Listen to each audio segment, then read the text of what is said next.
तुम लोगों ने चोरी की वजह से मेरे साथ ही किया है। मैं तुझे श्राप देता हूँ कि तुम्हारे गांव में चोरी चलती रहेगी और ये चोरी कभी नहीं रुकेगा।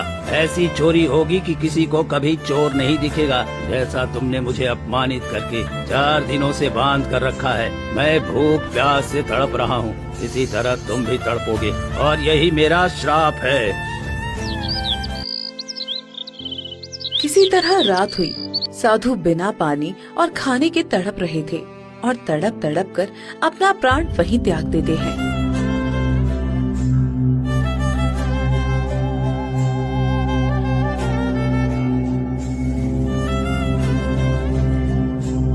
अगली सुबह गांव के लोग जुटे। ये क्या मुखिया जी, ये साधु तो मर गया, कहीं हमने कुछ गलत तो नहीं कर दिया है? अरे इसमें हमारी कोई गलती नहीं है, ये बूढ़ा था इसलिए मर गया। जाने दो इसे, जंगल में फेंक आओ, नहीं तो ये बदबू करने लगेगा। मैं अभी साधु को जंगल में फेंक आता हूँ। मदन और कुछ गांव वाले साधु को ले जाकर जंगल में फेंक देते हैं।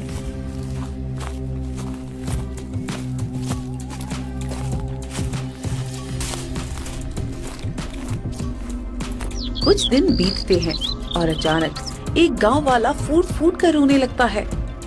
हे भगवान, ये क्या हो गया? मेरे घर के सारे जेवर गायब हो गए और मेरी पत्नी ने आत्महत्या कर ली। ये तुम क्या कह रहे हो? भला हमारे गांव में तो चोरी रुक गई थी, फिर चोरी कहाँ से हो गई? पता नहीं, हम सब खाना खा ही रहे थे कि अचानक मेरी पत्नी उठी, अलमीरे से कपड़ा निकालने और देखा कि सारा जेवर गायब है। वो इतना महंगा जेवर था कि उसे देखकर मेरी पत्नी को हार्ट अटैक आ गया और वो इस दुनिया से चली गई। अरे मैं तो लुट गया, बर्बाद हो गया, मैं कहीं का नहीं रहा। और सबसे बड़ी बात कि कोई चोर भी नजर नहीं आया। ये कैसे हो सकता है? भला ये चोरी वो भी आंखों के सामने बिना किसी के होने से? ये तो सच में बड़ी घटना है। हमें अब पूरी रात पहरेदारी करनी पड़ेगी, तभी हम इस चोरी को रोक सकते हैं। फिर उस रात पूरे गांव वाले जाकर पहरेदारी करते हैं।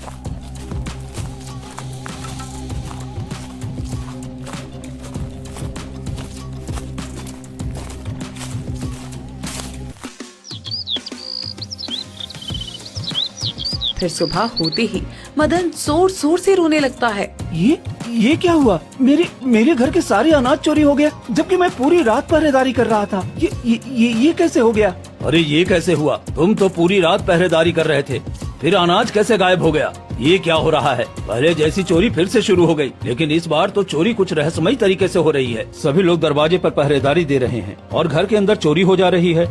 अरे मुखिया जी, मैं तो लूट गया, बर्बाद हो गया। मेरे सारे कपड़े चोरी हो गए, घर में एक भी कपड़ा नहीं बचा। ये क्या हो रहा है? अब तो अनाज के साथ साथ कपड़े भी चोरी होने लगे हैं। ये क्या, तुम्हारे घर से भी कपड़े चोरी हो गए? ये कैसे हो सकता है? ये चोरी रुकने के बजाय और क्यों बढ़ रही है? तभी मुखिया की पत्नी हेमलता भागते हुए आती है। अरे जी, आप यहाँ हैं? हमारे घर की सारी तिजोरी खाली है, अनाज की बोरियां एक भी नहीं है और ऊपर से सारे गहने भी गायब हैं। ये क्या हो रहा है? हम तो बर्बाद हो गए हैं जी। ये तुम क्या कह रही हो हेमलता? ये तो बहुत बुरा है। हमारे गांव में एक साथ इतनी चोरी कैसे हो सकती है? मुखिया जी, कुछ कीजिए ना। ये तो सच में परेशानी वाली बात है। एक दिन में इतनी सारी चोरी कैसे हो गई? मदन, कुछ ठीक नहीं लग रहा है मुझे। अब हम लोगों को दिन रात जाकर पहरा देना होगा। ठीक है, तो आज से पूरे गांव में कोई नहीं सोएगा, सब अपने अपने सामान की पहरेदारी करेगा। फिर पूरे गांव वाले डर के मारे दिन रात जाकर पहरेदारी करते हैं, लेकिन चोरी लगातार बढ़ती ही जाती है और दिन दहाड़े भी चोरी होने लगती है। इसी तरह कई दिन बीत जाते हैं, मगर चोरी रुकने का नाम ही नहीं ले रही थी। हे भगवान, अब मैं क्या करूं? हमारे गांव की स्थिति तो बहुत बिगड़ गई है। 1 महीने के अंदर ही खाने के लिए एक भी अनाज नहीं बचा पूरे गांव में और सभी बच्चे भूखे प्यासे हैं। मैं क्या करूं? मैं गांव का मुखिया होकर भी किसी के लिए कुछ नहीं कर पा रहा हूं। मुखिया जी, मुझे तो लगता है कहीं वो साधु महाराज का दिया हुआ श्राप ही तो नहीं लग रहा है। अब हम क्या करें? कुछ समझ में नहीं आ रहा। सभी परेशान रहते हैं और कुछ दिन बीतते हैं और गांव की चोरी लगातार बढ़ती जाती है। एक दिन मदन और मुखिया चौपाल पर बैठकर पहरेदारी कर रहे थे। तभी एक गाय भागती हुई गांव में आती है। अरे ये गाय हमने तो पहले कभी नहीं देखा। ये हमारे गांव में क्या कर रही है? जरूर कोई बात है जो ये हमें बताना चाहती है। भला एक गाय कैसे बोल सकती है मुखिया जी? मैं बोल सकती हूँ। मैं कोई साधारण गाय नहीं हूँ। मैं अपने गुरु को ढूंढ रही हूँ। कई दिनों से उन्हें ढूंढ रही हूँ, पर वो मुझे कहीं मिल ही नहीं रहे। तुम्हारा गुरु? गाय का भी भला कोई गुरु होता है? कौन है तुम्हारा गुरु, बताओ तो। मेरे गुरु एक साधु महाराज थे जो बहुत दिनों के बाद तपस्या से लौटे थे। उन्होंने कहा था कि वो खाने का इंतजाम करने जाएंगे, पर अभी तक वो वापस नहीं आए। मैं उनकी प्रतीक्षा करते करते थक गई, तो अब मैं उन्हें ढूंढने निकली हूँ। सब जगह ढूंढा पर वो कहीं नहीं मिले। अब मैं तुम्हारे गांव में आई हूँ। क्या आपने किसी साधु महाराज को देखा है जो बहुत बूढ़े होंगे और तपस्या करके लौटे हैं? ये क्या? हमने तो उनके साथ बहुत बड़ा अन्याय कर दिया। ये हम सबसे क्या हो गया? हमने तो बहुत बड़ा पाप कर दिया मदन। क्या हुआ? आप लोग इतने परेशान क्यों हैं?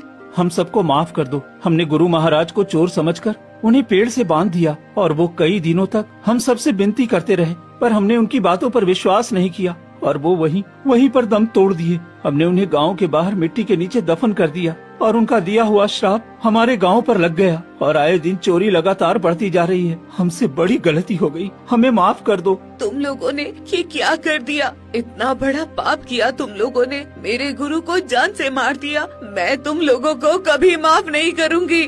हम सब अपनी गलती की सजा भुगत रहे हैं। बस किसी तरह बता दो, ये श्राप हमारे गांव से कैसे हटेगा? देखो, सभी भूखे प्यासे तरस रहे हैं। एक दाना तक घर में नहीं है। हम लोग कई जगह भटक रहे हैं। मैं ये रास्ता नहीं बता सकती। मेरे गुरु ही बता सकते हैं कि उनका श्राप कैसे टूटेगा। पर वो तो अब इस दुनिया में नहीं है, वो कैसे बताएंगे? तुम सबको उनके कब्र के पास जाकर माफी मांगनी होगी, फिर वो कोई रास्ता बताएंगे। लेकिन हमने तो उन्हें जंगल में फेंकवा दिया था। हमें क्षमा करना साधु महाराज। हम सब जरूर जाएंगे माफी मांगने के लिए। फिर सभी मिलकर साधु महाराज को जहाँ फेंका था वहीं पर जाते हैं। साधु महाराज, हमें माफ कर दीजिए। हमने आपकी बातों पर यकीन नहीं किया और हम सब इतनी बड़ी भूल कर बैठे। हम आपसे माफी चाहते हैं। आप हमारे गांव पर से ये श्राप हटा दीजिए। हम सब पर रहम करिए। हाँ साधु महाराज, हम सब पर रहम करिए। हमें माफ कर दीजिए। हमारे छोटे छोटे बच्चे भूखे हैं, हम पे रहम कीजिए। तभी एक रहस्यमय आवाज आती है। तुम सबने चोरी के लिए हद पार की है। तुम सबको इसी श्राप से जूझना पड़ेगा। चोरी किसी और ने किया और तुमने मुझ जैसे बेगुनाह को मौत की सजा दी। गुरुदेव, आप इन सबको माफ कर दीजिए। इन सब ने बहुत गलत किया है, लेकिन गांव में बहुत सारे भूखे बच्चे हैं जो भूख से रो रहे हैं। मैं उन्हें देखकर आई हूँ। आप अपना श्राप इनसे हटा लीजिए। ठीक है, मैं श्राप नहीं हटा सकता, लेकिन इसके लिए तुम्हें मानसरोवर झील का पवित्र जल लेकर अपने गांव पर छिड़कना होगा, तभी ये श्राप टूटेगा। जी साधु महाराज, मैं वो मानसरोवर झील का पानी अवश्य लेकर आऊंगा और हम सब ने जो गलती की है उसका प्रायश्चित भी करेंगे। नहीं, तुम ये नहीं ला सकते। पहली बार मुझ पर शक मदन ने किया था और मेरे साथ बुरा व्यवहार किया, इसलिए परीक्षा उसी को देनी होगी। और ध्यान रहे, रास्ते में कुछ भी आए उसमें उसे फंसना नहीं है और वो जल लेकर ही आना है। मैं वादा करता हूँ साधु महाराज, मैं जल लेकर जरूर आऊंगा। इतना कहकर मदन घने जंगलों की तरफ निकल पड़ता है और कुछ ही दूर जाने के बाद उसे ढेर सारा खजाना दिखता है। अरे, ये तो खजाने का ढेर है। अगर इसे ले लूं तो पूरे गांव की गरीबी दूर हो जाएगी और जितना चोरी हुआ है वो सब वापस भी आ जाएगा। मुझे ले लो तो तुम्हारी सारी तकलीफें और पूरे गांव की तकलीफ दूर हो जाएगी। फिर मदन 2 कदम आगे बढ़ता है और रुक जाता है। अरे, मैं ये क्या कर रहा हूँ? नहीं, मैं ऐसा नहीं कर सकता। हमारे गांव पर श्राप लगा है। अगर मैं ये ले गया तो शायद ये खजाना भी चोरी हो जाएगा। नहीं, मुझे आगे बढ़ना चाहिए। तभी खजाना मिट्टी के ढेर में बदल जाता है। अरे, ये क्या? ये तो भ्रमजाल था। बाल बाल बच गया मैं। थोड़ी दूर जाने के बाद ही मदन मानसरोवर झील के पास पहुंच जाता है। तो यही मानसरोवर है। मुझे जल्दी से जल लेकर वहाँ लौटना चाहिए। जैसे ही मदन जल लेने झुकता है, तभी एक रहस्यमय आवाज आती है। तुम ऐसे जल नहीं ले सकते। अगर तुम्हें जल चाहिए तो मेरे प्रश्नों के सही सही उत्तर दो, तभी मैं तुम्हें ये झील का जल दूंगा। ठीक है, मैं तुम्हारे प्रश्नों के उत्तर देने के लिए तैयार हूँ। बताओ, मैं अंधेरे को भगाऊं, घर आंगन सजाऊं, बिना हाथ पैर के हर कोना रोशन कर दूं। मैं कौन हूँ? मदन सोचता है, फिर बोलता है। झील महाराज, इसका उत्तर है उजाला। उजाला एक ऐसी चीज है जो बिना हाथ पैर के कोने कोने रोशनी देती है। तुमने बिल्कुल सही जवाब दिया। अब जल ले जा सकते हो। फिर मदन जल्दी से मानसरोवर झील का जल ले आता है और गांव की तरफ निकल पड़ता है और कुछ ही देर में मुखिया के पास जाता है। तुमने बहुत अच्छा काम किया है मदन। अब जल्दी से इस जल को हमारे पूरे गांव पर छिड़क दो ताकि ये श्राप खत्म हो जाए। मदन गांव में पवित्र जल छिड़कता है। तभी तेज रोशनी फैलती है और पूरे गांव में चोरी किया हुआ सामान वापस आ जाता है। ये क्या, हमारे घर में फिर से अनाज भर गया। देखो, सबके दरवाजे पर अनाज वापस आ गया है। हाँ मुखिया जी, हमने बहुत बड़ी गलती की थी साधु महाराज जी के साथ। हमें इसका प्रायश्चित करना चाहिए। हाँ, तुम ठीक कहते हो मदन। जहाँ हमने साधु को लावारिस की तरह फेंका था, वहाँ पर हम एक मंदिर बना देंगे ताकि हम उनकी पूजा कर सकें। हाँ, यही ठीक है। साधु महाराज की कृपा हमारे घर और गांव पर बनी रहेगी और फिर कभी चोरी नहीं होगी। ठीक है, कुछ ही दिनों में हम वहाँ एक मंदिर बना देंगे। और उस दिन के बाद से गांव में चोरी होना बंद हो जाता है और मुखिया और गांव वाले मिलकर साधु महाराज के लिए एक खूब सुंदर सा मंदिर बना देते हैं और सुबह शाम वहाँ दीपक जलाकर साधु महाराज की पूजा करने लगते हैं और इस तरह पूरा गांव खुशी पूर्वक रहने लगता है। बाबा को लग जाता है और उनकी तपस्या भंग हो जाती है। कौन है जिसने मेरी 30 वर्षों की तपस्या भंग कर दी? सामने आओ, सामने आओ। राजकुमारी डरते हुए साधु बाबा के सामने जाती है और कहती है, मुझे क्षमा करे बाबा जी, मैंने आपको नहीं देखा था। मैं तुझे श्राप देता हूँ कि तू एक लोमड़ी बन जाए, लोमड़ी। साधु बाबा राजकुमारी को श्राप दे देते हैं। इतने में राजकुमार वहाँ आ जाते हैं। भैया, भैया देखिए ना, बाबा जी ने मुझे लोमड़ी बनने का श्राप दे दिया। बाबा जी, आपने मेरी बहन को लोमड़ी क्यों बना दिया? मेरी बहन से आखिर ऐसी क्या गलती हो गई जो आपने मेरी मासूम बहन को श्राप दे दिया? मैं 25 वर्षों से अपनी पत्नी को ठीक करने के लिए तपस्या कर रहा था और तुम्हारी मूर्ख बहन के कारण मेरी तपस्या भंग हो गई। इसलिए मैंने इसे लोमड़ी बनने का श्राप दे दिया। बाबा जी, मेरी बहन बहुत भोली है। वो जानबूझकर ऐसा कोई काम नहीं करेगी जिससे दूसरों को तकलीफ हो। आप कृपया करके उसे श्राप से मुक्त कर दीजिए बाबा जी। अब इसे श्राप से मुक्ति तभी मिलेगी जब तुम मेरे 3 काम करोगे। कौन से 3 काम बाबा जी, बताइए मुझे। पहला काम, तुम्हें रहस्यमय नदी का पानी लाना होगा और दूसरा काम, तुम्हें हथनी का दूध लाना होगा और फिर तीसरा काम, तुम्हें चुड़ैल का एक बाल लाना होगा, बाल। पर बाबा जी, ये सभी चीजें मुझे कहाँ मिलेगी बाबा जी? पश्चिम दिशा की ओर ये तीनों चीजें तुम्हें मिल जाएंगी, पर याद रहे ये इतना आसान काम नहीं होगा। ठीक है बाबा जी, मैं आपके ये तीनों काम करने के लिए तैयार हूँ, लेकिन आप मुझसे वादा कीजिए कि फिर आप मेरी बहन को श्राप से मुक्त कर देंगे। ठीक है, अगर तुम इन कामों में सफल हुए तो मैं तुम्हारी बहन को श्राप से मुक्त कर दूंगा।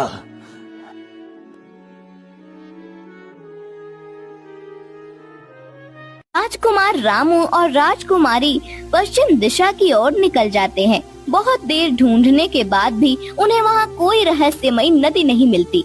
थक हार कर वो तीनों एक पेड़ के पास बैठ जाते हैं। तुम तीनों काफी परेशान लग रहे हो।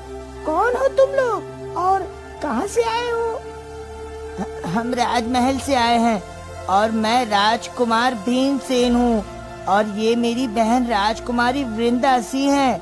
लेकिन एक तपस्वी बाबा ने इसे लोमड़ी बना दिया है। राजकुमार मोर को सारी बात बताता है। ठीक है, तुम परेशान मत हो दोस्त, मैं एक जादुई मोर हूँ। मैं तुम्हें उस रहस्यमय नदी तक लेकर जाऊंगा। क्या सच में तुम हमें वहाँ तक लेकर चलोगे? हाँ हाँ बिल्कुल, तुम सब मेरी पीठ पर बैठ जाओ।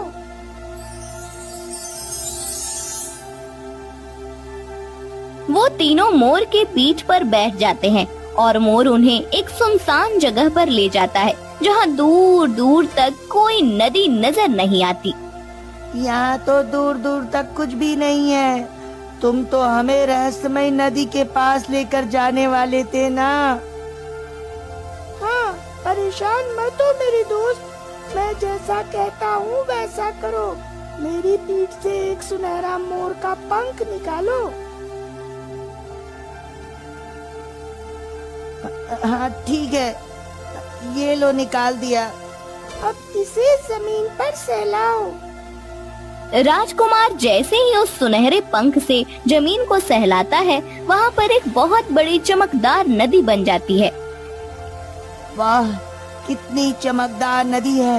इतनी खूबसूरत नदी मैंने आज तक कहीं नहीं देखी। वाह! हाँ, ये वही रहस्यमय नदी है जिसका पानी तुम्हें चाहिए। अच्छा, तो मैं फिर जल्दी से इस नदी का पानी ले लेता हूँ। राजकुमार जल्दी जल्दी घड़े में पानी भरने लगते हैं, पर नदी का पानी घड़े में नहीं भर पाता है। अरे, ये क्या हो रहा है? घड़े में पानी क्यों नहीं भर रहा है?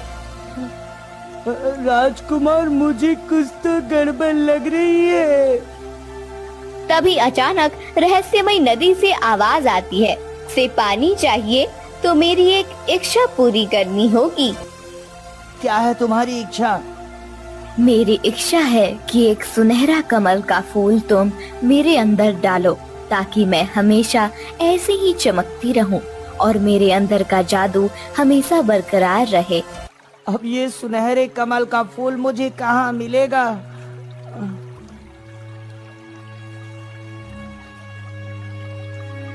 अरे राजकुमार, वो रहा सुनहरा कमल। अरे वाह, ये तो सच में सुनहरा कमल है। राजकुमार सुनहरा कमल का फूल तोड़ने जाते हैं, पर उनसे वह कमल का फूल नहीं टूटता। फिर रामू उस फूल को तोड़ने की कोशिश करता है, लेकिन वह भी उस फूल को नहीं तोड़ पाता। लाओ, मैं एक बार इस कमल को तोड़ने की कोशिश करती हूँ। अब लोमड़ी बनी राजकुमारी उस फूल को तोड़ने की कोशिश करती है और कमल का फूल टूट जाता है।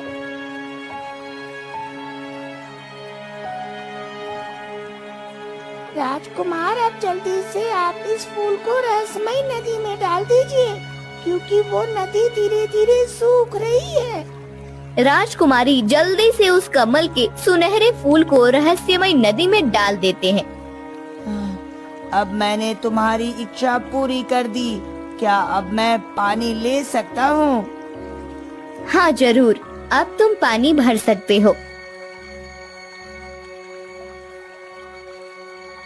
अब मोर की मदद से राजकुमार, रामू और राजकुमारी एक घने जंगल में पहुँचते हैं, जहाँ उन्हें एक बोलने वाली टुनटुन हथनी मिलती है। कौन हो तुम लोग? यहाँ इस जंगल में क्या कर रहे हो? हे हथनी, मुझे आपका दूध चाहिए ताकि मैं अपनी बहन को श्राप से मुक्त कर सकूं। क्या आप मेरी मदद करेंगी? हाँ, क्यों नहीं, पर मेरी एक इच्छा है, तुम्हें उसे पूरी करनी होगी। आपकी भी इच्छा है? बताइए क्या इच्छा है, मैं पूरी करूँगा। मुझे केला खाना है और इस जंगल में दूर दूर तक कोई केले का पेड़ नहीं है। अगर तुम मुझे कहीं से केले लाकर दे दो तो मैं तुम्हें दूध दे दूंगी। केला ढूंढने की कोशिश करता हूँ। आखिर इस जंगल में मुझे केले का पेड़ कहाँ मिलेगा? राजकुमार, मैं एक केले का पेड़ जानता हूँ, लेकिन वो इस जंगल से काफी दूर एक पहाड़ी पर है। हमें वहाँ जाना होगा। मोर के ऊपर बैठकर राजकुमारी रामू और राजकुमारी केले की तलाश में काफी दूर निकल जाते हैं। तब जाकर उन्हें केले का पेड़ मिलता है। वो रहा केले का पेड़। कितने सारे केले हैं। राजकुमारी, क्या तुम्हें भी केले खाने हैं? हाँ भैया, मुझे बहुत जोरों की भूख लगी है। भूख तो मुझे भी लगी है। अच्छा चलो, मैं तुम सबको भी केले खिलाता हूँ। राजकुमार अपनी तीर से निशाना लगाकर केले का एक बहुत बड़ा गुच्छा तोड़ लेते हैं। सब लोग पेट भर कर केले खाते हैं। फिर राजकुमार केले का एक गुच्छा हथनी के पास लेकर जाते हैं। ये लीजिए आपका केला। टुनटुन हथनी खुशी खुशी केला खाती है और कहती है, कितने स्वादिष्ट केले हैं। ऐसे केले तो मैंने आज तक नहीं खाए। अब आप